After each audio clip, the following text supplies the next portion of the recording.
Welcome to Chillin' 101. We hope this video helps. You start by confirming your Outlook account is synced and you have a target folder ready.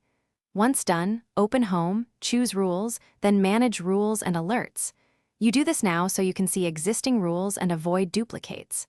Next, click New Rule to launch the wizard. Choose a template or start from a blank rule. This first actionable step gets you into the rule editor so you can define the conditions that will trigger automation. You now specify the how. Pick conditions like sender address, specific words in the subject, or message importance. Once selected, choose actions such as move to folder, mark as read, forward, or delete. Make sure the action matches your workflow.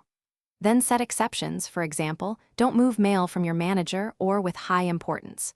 You should name the rule descriptively so you can recognize it later and test it on existing messages to validate. You finish by reviewing the summary, choosing whether to run the rule now on existing messages, and clicking Finish to enable it.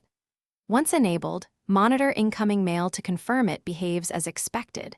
If not, verify rule order and overlapping conditions, because rules run top to bottom.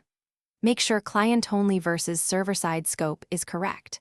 If problems persist, disable recent rules one at a time to isolate conflicts, then adjust. Thanks for watching. Consider subscribing if we helped you.